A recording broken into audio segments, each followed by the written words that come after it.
Добар ден, почитувани, ова е стартот на најновата Телма амбуланта. Петочото издание го реализираме во соработка со клиничката болница Жан Митрев. Денеска ќе зборуваме за воспалителните заболувања на срцето, поточно за миокардитисот. Што го предизвикува, на каков начин се диагностицира и лекува. Кај колкав дел од пациентите болеста минува сама од себе, но има ли голем процент од пациентите кои што се соочуваат со трајни здравствени последици. За сето ова повеќе од разговорот со доцент доктор Планинка Зафировска, специјалист по интерна, субспецијалист по кардиологија во Жан Митрев клиник. Доктор Зафировска, добре ни дојдовте во студиото на Телма. Добре најдов, Марија. Благодарам на поканата. Добар ден до тебе и до сите гледачи на Телма телевизија. Сите сме запознаени со фактот дека е опасно да се добие воспалително заболување на срцето, односно миокардитис. Кој дел од срцето страда во тие моменти? Така. Посебно сме информирани за оваа состојба со пандемијата сега со ковидот, значи голем акцент се стави на воспалителните болести, поточно воспалението на срцето или миокардот, тоест мускулот на срцето. Миокардитисот по-конкретно значи воспаление на мускулот на срцето или миокардот, како што го викаме ние.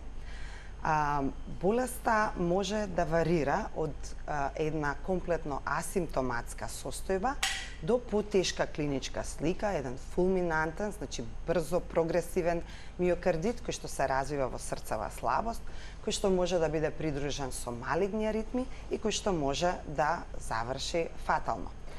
Кои се причинителите на миокардитисот? Па најчесто се инфективни причинители, поточно вирусите, нели најчесто се вирусите, може тука да бидат предизвикани од бактерии, рикетци, паразити и така натаму, најчесто е инфектот. Меѓутоа, постои уште еден момент кога велиме воспалителни болести на миокардот, што и ние во клиничката пракса го гледаме и во истражувањата во кардиологијата, и морам да признам дека се уште не ни е комплетно све јасно, меѓутоа доказите велат дека не само инфективни причинители, меѓутоа може да се јави една автоимуна реакција на организмот, која што може да е во склоп на една автоимуна состојба на самиот организам, меѓутоа може и самиот инфективен причинител да, кога ќе го нападне срцето, тоест миоцитот, го направи на еден начин промена на самата клетка на мускулот, која што понатаму самиот организам ќе ја препознава како страна, како туѓа. И тогаш се јавува таа автоимуна реакција. Кога организмот самиот напаѓа. Организмот самиот се напаѓа своите делови од организмот, не знаејќи дека тие се негови. Се верува, според досегашните докази, дека овој вид на автоимуна реакција е најчесто генетски предусловен. Заради тоа и некој, нели, кај некој особи ќе си помине, и да се постари и пофрагилни, ќе си помине вирусот лесно или миокардитисот, кај некој тоа ќе се развие тешка клиничка слика. Така да генетиката игра улога, тригерите најчесто се инфективни причинители. Дополнително и како трета причина, кажам, етиологија на миокардитисот, се јавуваат и токсичните миокардитиси предизвикани од најчесто од лекови.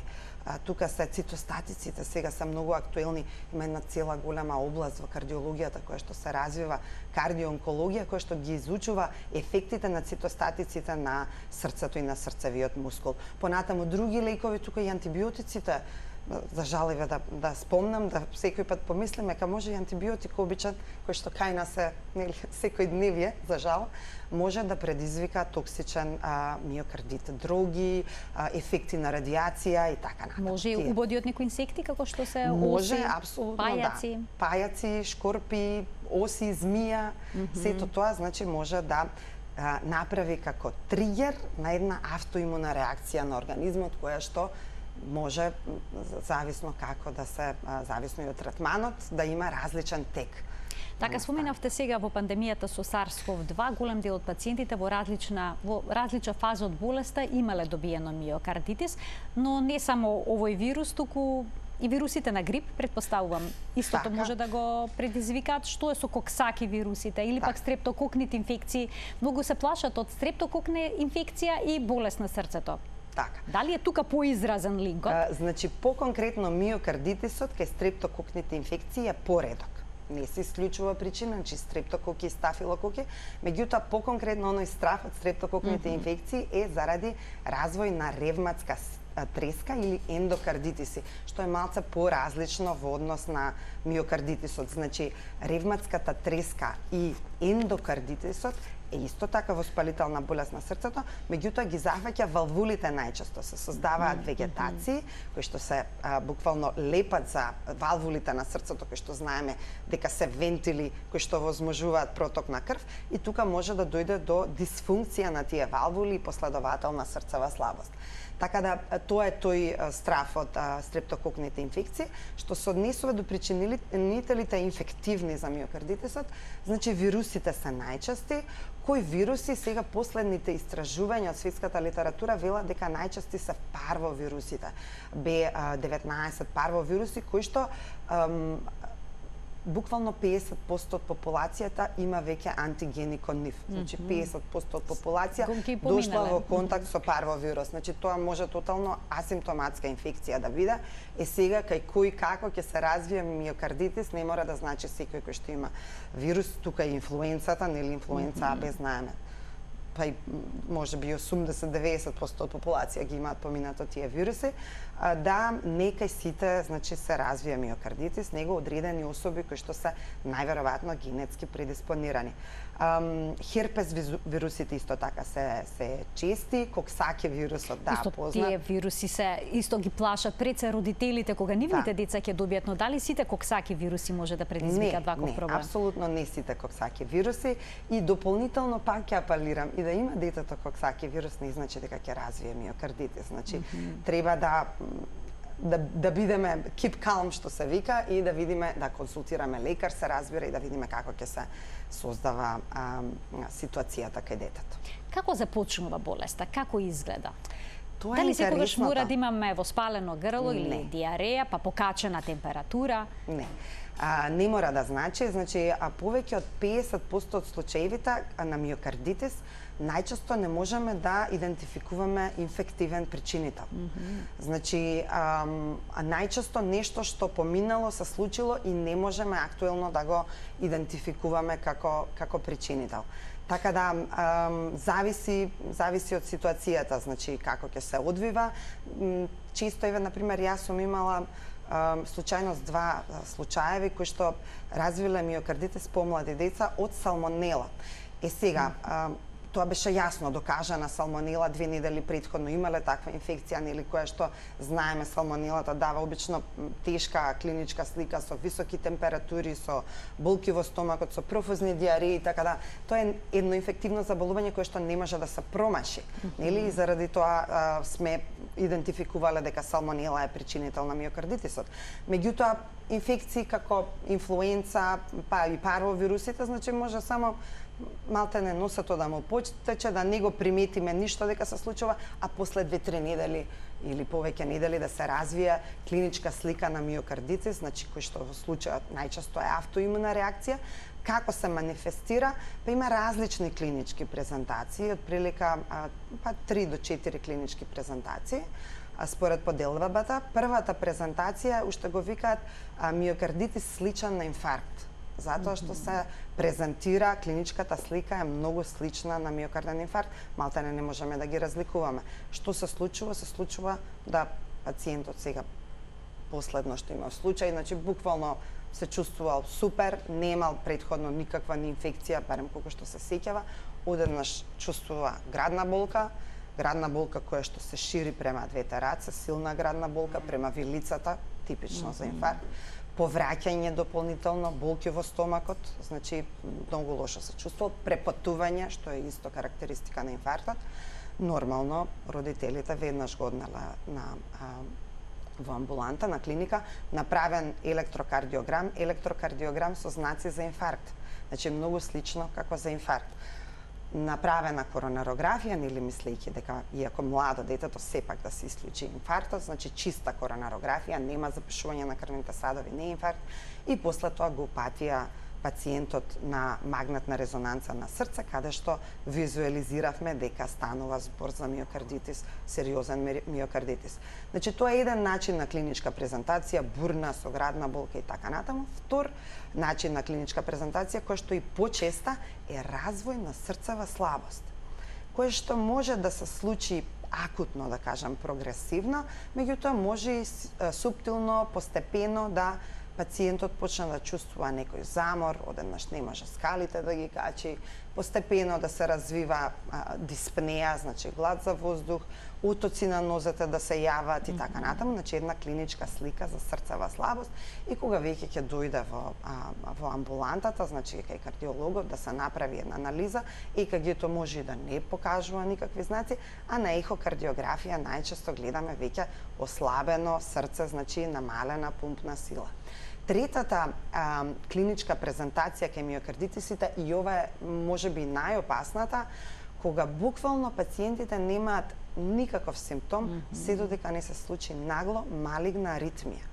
Значи аритмија која што како вентрикуларна тахикардија, која што може да преиде во вентрикуларна фибрилација, да доколку немаме во моментот кардиошок, нели да немаме можност да направиме кардиоверзија, пациентот може нагло да почине.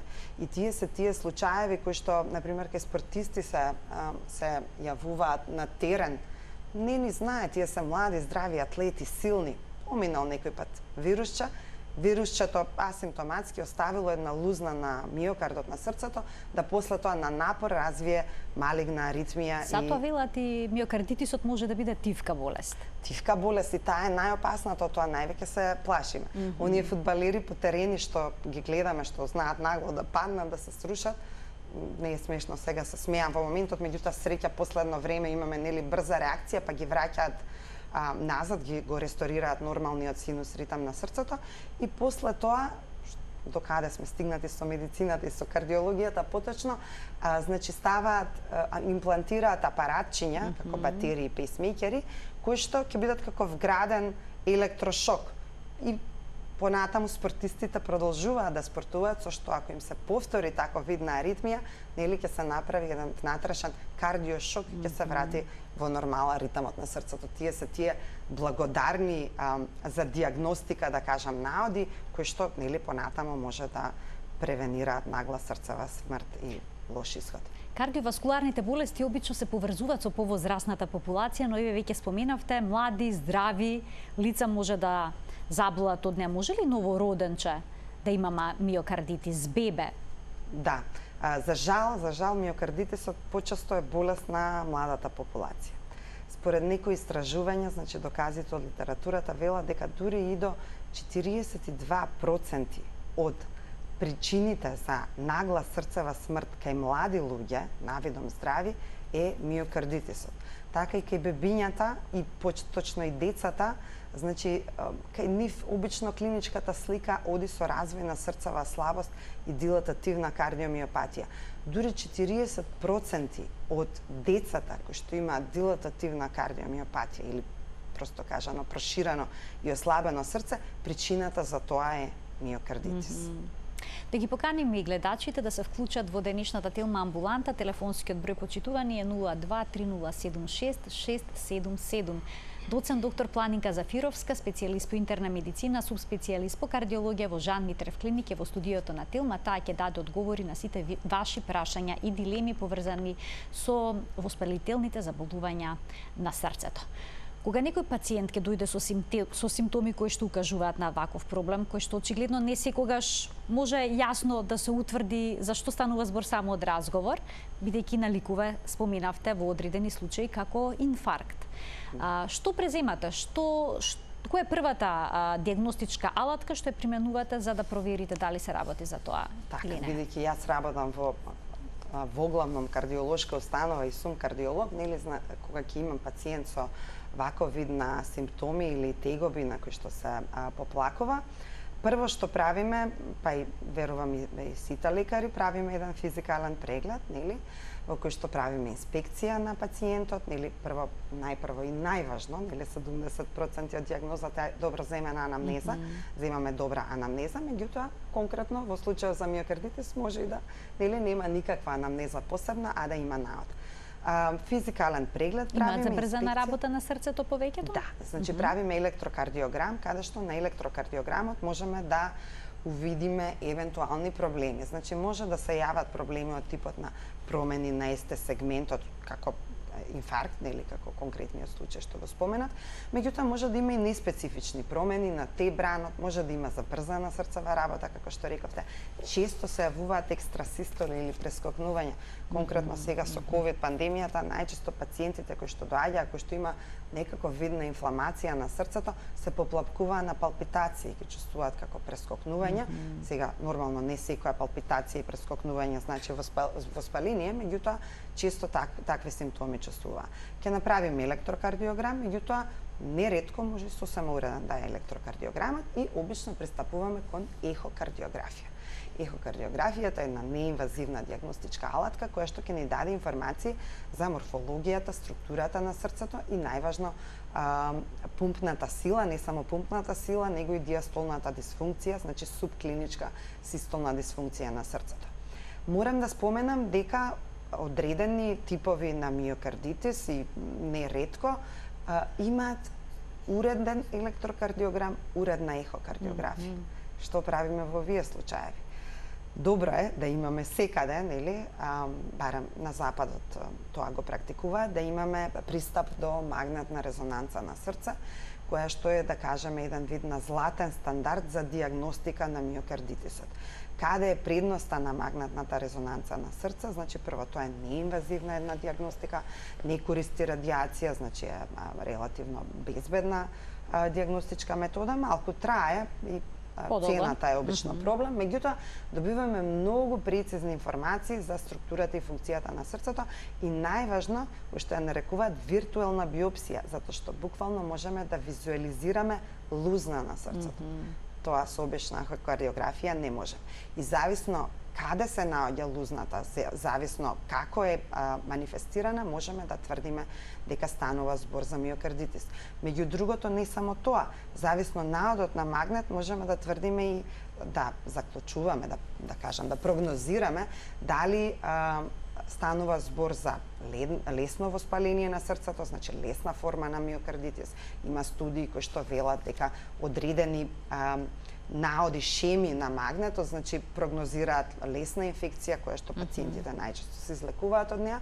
Меѓутоа, ако видиме наод на обсежно зафаќање, обсежна инфламација на левата комора, па дополнително и десната комора доколку е зафатена, тука веќе независно може и клинички добро да изгледа пациентот, мораме да мислиме дека тој пациент е со висок ризик да развие срцева слабост или малигна аритмија и треба да имаме друг пристап кон овие пациенти. Поагресивна терапија, хоспитализација, евентуално ако влошува, се случува и тоа, да влошува систолната функција, кај фулминантниот миокардитис, што ќе го спомнеме, giant cell, така ќе го спомнеме, голема клетка, значи кај тие обавезно барем на запад каде што имаат достапност, имаме сега и ние.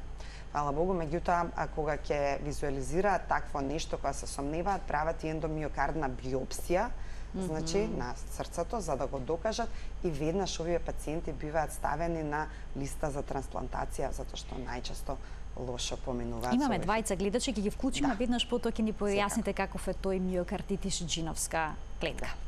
Добар ден за првиот од нив. Добар ден. Повелете. Поздрав до вас во студиото, до докторката и до водител. Ви благодарам.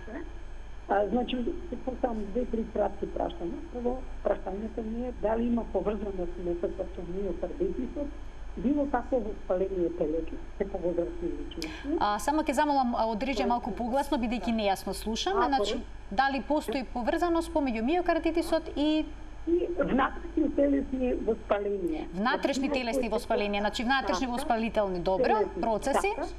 Второ, дали има некаква врста, акутна, така се вели тоа, долга диареја кај возрастни лица, прашувам, за во врста со варијации на притисокот, крвниот притисок и пиење на лекарства континуирано, но и исто со миокард, замор, значи ослабен звик, како да кажам, да не може да се земе звик, или пак блага болка во срцевиот дел. Тоа е второто.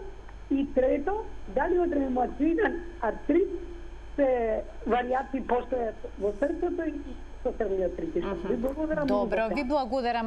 Малку нејасно се слушаше, но од прилика дешифриравме за што се работи. Да, убави прашања. Да, убави прашања постави гледачката. Да. Праша дали може миокардитисот да се јави како компликација на внатрешни воспаленија на организмот. Да, таа е една група на миокардитиси кои што најчесто се автоимуна природа и се јавуваат кај генерализирани автоимуни болести на организмот, како што го спомна ревматоидниот артритис, тука ќе го спомнам системски лупус, дерматомиозитис, саркоидоза често и благодарно да се детектира како миокардитис, бидејќи добро реагира на терапија. Во однос на варијациите на притисокот со диарејата, сигурно има некаква поврзаност, бидејќи нели имаме хиповолемија, хиперволемија заради тие варијации кои што делуваат на крвниот притисок и дополнително нели секоја тегоба и нелагодност кај пациентот дополнително доведува до варијации на крвниот притисок. Спомна дека чувствува и блага болка, не знам дали за неја зборуваше. Да, така да препорачувам, бидејќи претпоставувам повозрасна особа, да сепак се обрати прво до матичниот лекар да процени па да видиме евентуално да се упати на дополнителни исследувања. Уште еден гледач ке вклучиме. Добар ден. Добар ден. Повелете. Едно прашање до докторката. Секако повелете, ве слушаме. Поздрав до Неза. Благодарам. Поздрав до докторката. Ви благодарам за поздравот. Кој е вашето прашање? Моето прашање, јас загушувам страната, значи ме гуши. Чувствувате гушење? Гуши ме почесто, имам висок притиск. Јас сум 46 години. 46 години, от тие 46 години имам 240 просек притиск. Крвен притиск. Значи имате многу висок крвен притиск. И кога идек на лекар ми кажа, вика, имаш хипертропија и мобитропија, која е това другото, не го знам, не го сватих.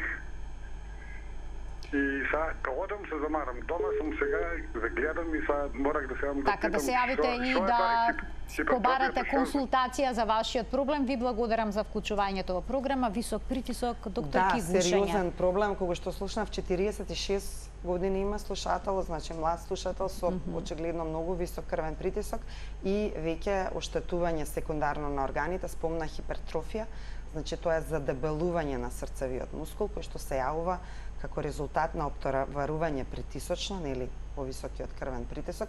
Ова е еден апел ќе искористам зашто често имам такви пациенти кога ќе дојдат и ќе речат ќе измериме притисок 170, 180, 160, да е висок е притисокот, не, тоа е мој притисок, јас сум навикнат, си го чувствувам добро, да. Значи тоа не е во ред, затоа што препораките се предностите на крвниот притисок да бидат до 130 со 80 и нема отстапки од ова, нема мој твој притисок.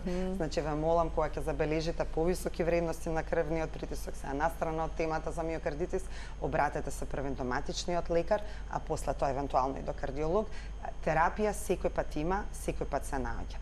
Не е доволно само да се пијат лековите, ги пијам лековите, тоа е притисокот. Не, терапијата се titrira, се адаптира и секој пат се наоѓа решение за третманот на хипертензијата. Така ќе апелирам и до слушателот кој што бара совет да се упати евентуално до матичната, во неговиот случај со хипертрофија веќе е за кардиолог, значи апелирам да се упати до кардиолог, да се направи евентуално ехокардиографија, да се процени и да се најде соодветниот третман на таа хипертензија, затоа што, како што кажа, се заморува, заморот може да биде предизвикан и од самиот висок притисок, меѓутоа задебелувањето на срцето, доколку прогредира, доведува до ослабување на срцето, значи срцева слабост, со отоци на нозете, а тогаш веќе е нели доцна. а и непотребно, нели? Да се интервенира на време за да се спречат понатамошни компликации. Дополнително да спомнам и бидејќи спомна замор, може хипертензијата, значи нерегулираниот крвен притисок, да направи коронарна болест, запушување на крвните садови, кои што понатаму може да доведат до инфаркт. Така да благодарам на прашањето, меѓутоа ве молам, обратете се до кардиолог, затоа што вашиот проблем е решлив. Тука ќе пуштиме блок реклами, а веднаш потоа продолжува денешниот разговор. Почитувани, останете на Телма.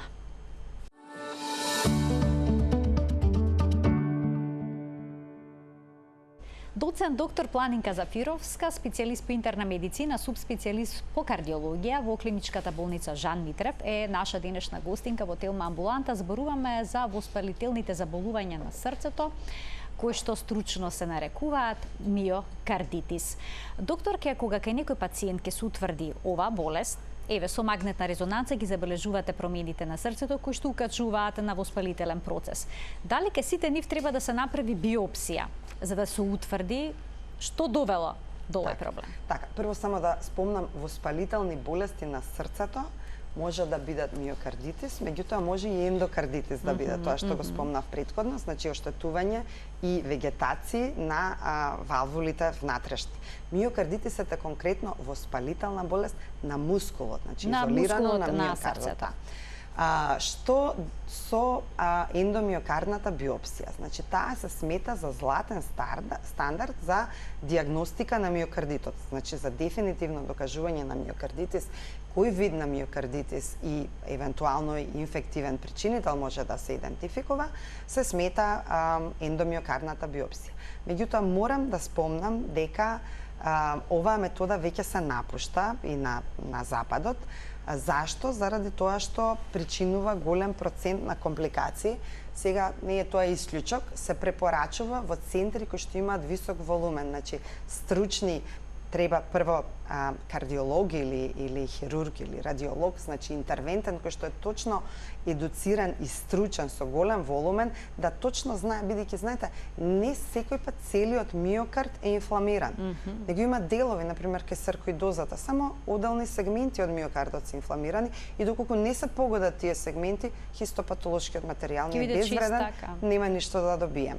Така да прво е тоа, значи да е стручен лекар интервентен кој што ќе го сработи тоа, понатаму нели да го сработи без компликации, бидејќи се пријавуваат и тоа во светските центри до 3% компликации од оваа интервентна процедура и понатаму многу важно да имаме стручен специјализиран хистопатолог кој што ќе знае да го анализира материјалот кој што ние сме го земале.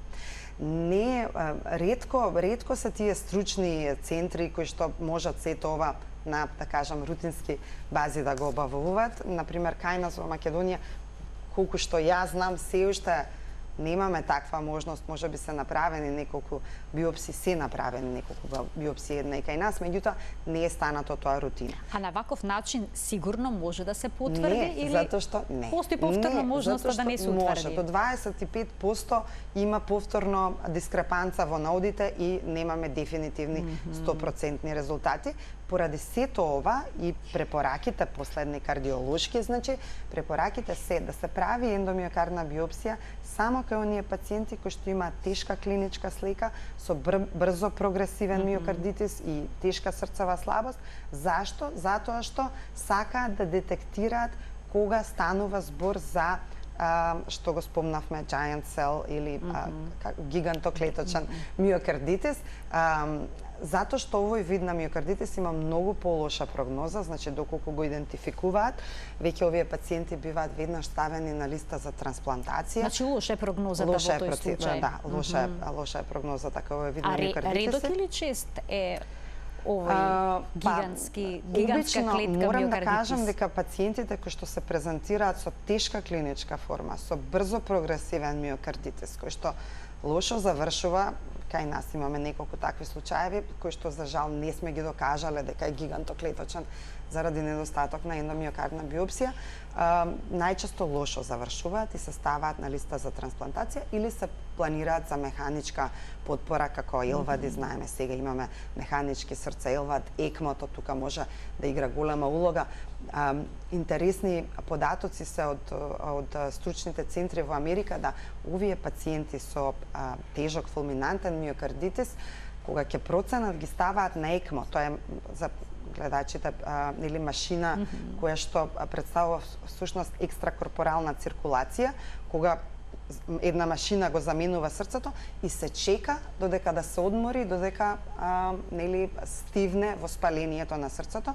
И во центрите во Америка дури до 70% од овие пациенти биваат излекувани, што е одличен податок. Така да ендомиокардната биопсија во принцип е резервирана за тешки фулминантни случаеви заради детекција на овој вид на миокардитис и дополнително што прави разлика, не само со тоа што ќе очекуваат полоша прогноза, дополнително овој вид на гигантоклеточен миокардитис може да се третира, доколку се докаже, со цитостатици, значи со имуносупресивна, со кортикостероиди, агресивна имуносупресивна терапија. Имаме гледач, ќе му дадеме предност да се вклучи во програма. Добар ден за него. Добар ден, Марија. Поздрав до вас и до докторката. Ви благодарам. Би сакала докторката да ја прашам. Јас боледувам од срцето уште пред 32 години, а сега имам 64 години. Тогаш добив миокардит, а никакви воспалителни работи, ништо не сум имала. Мислам, толку сум била здрава, како челик, да речем, народно кажам.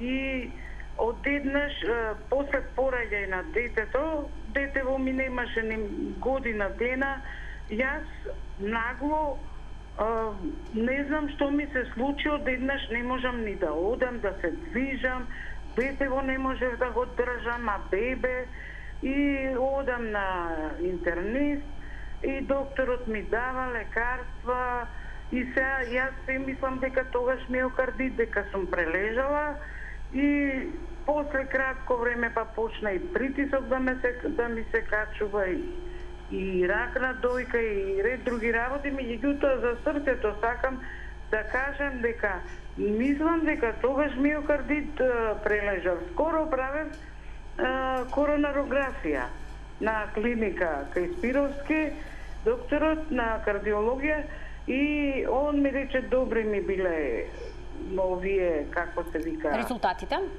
Да. Ми рече дека не сум имала никакви запушувања, се било во ред, ми пишуваше неназначено дека сум имала ангина пекторис. Сега јас викам дали тоа било миокардит или нешто друго. Значи се уште сте во дилема што ви се случило тогаш. Ви благодарам за вклучувањето во програма. Што велите за оваа ситуација? Да, благодарам на прашањето. Па не разбрав дали е утврдено дека има срцева слабост со слушателката или не беше потенцирано, но тоа веројатно ќе прочиташе доколку во извешта доколку имаше такво нешто.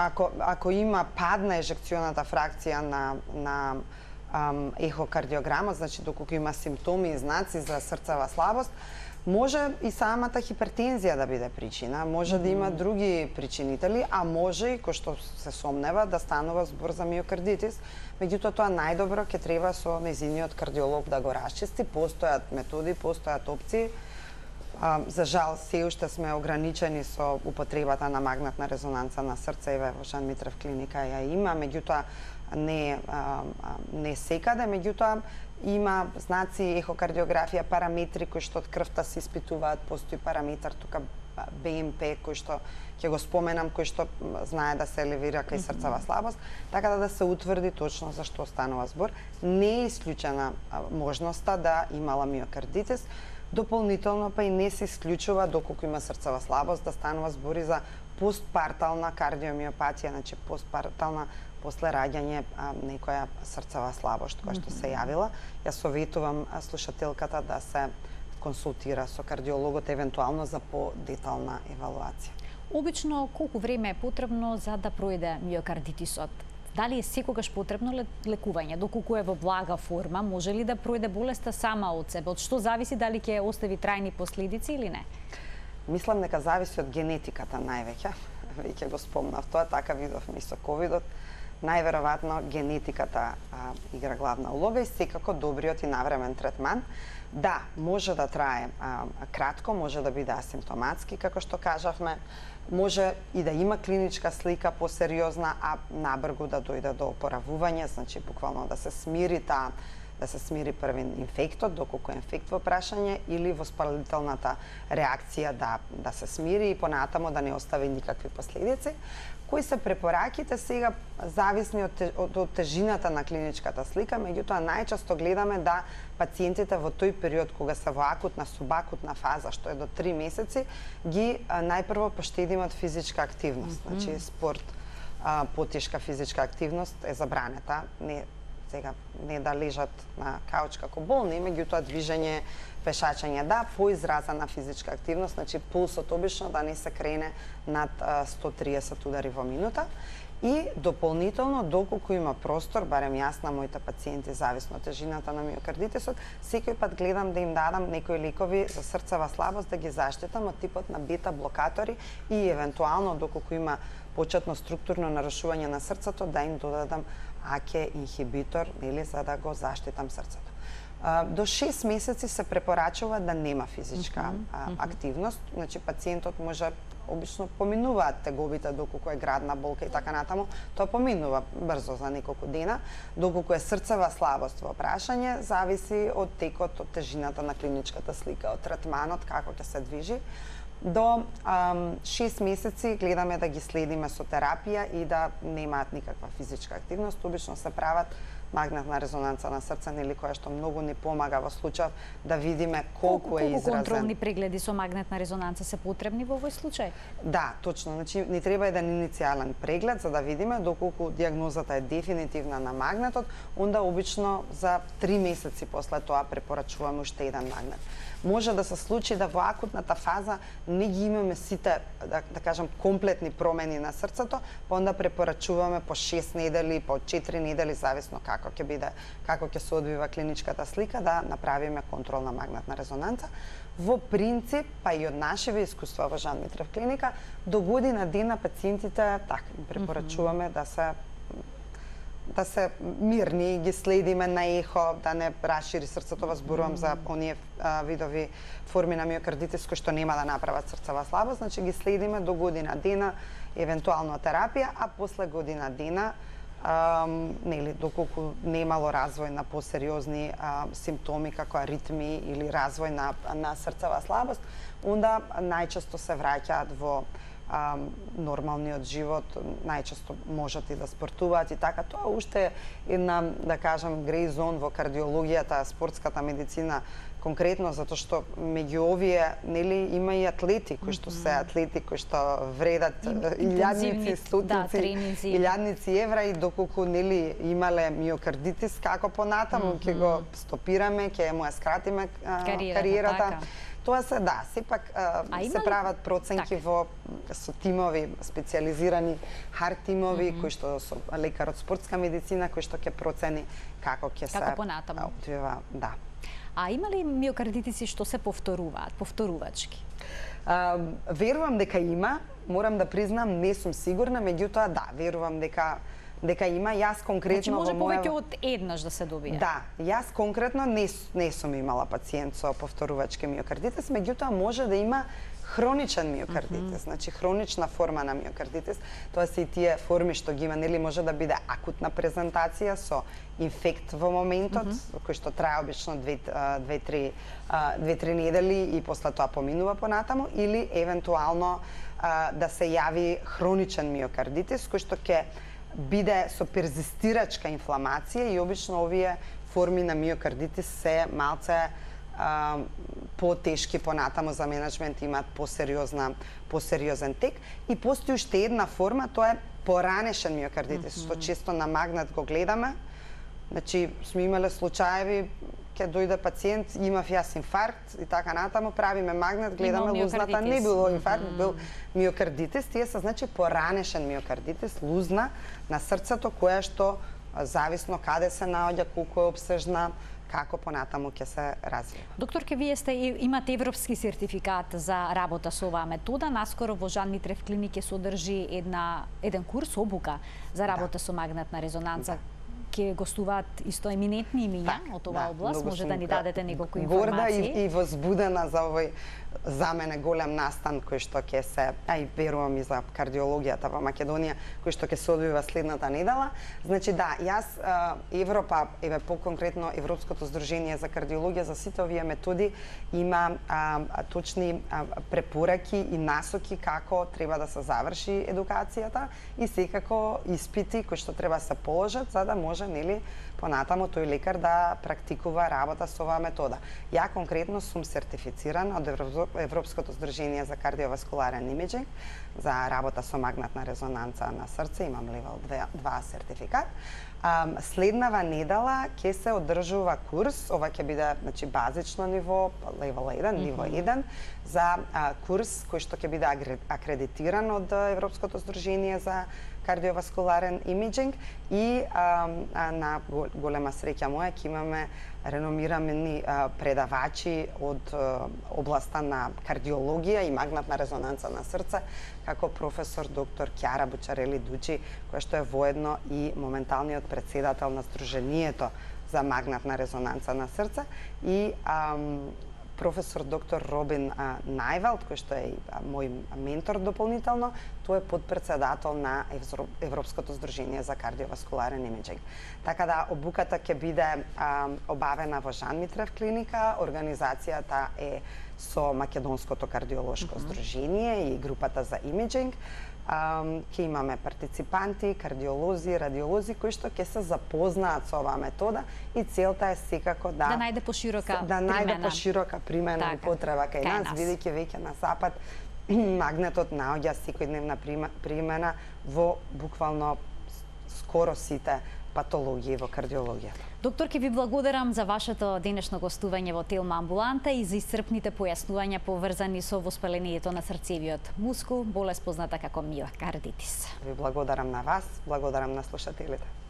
Почитувани, ова беше уште една емисија реализирана во соработка со клиничката болница Жан Митрев. Ви благодарам за вниманието со кое што не следевте. Имете пријатен ден.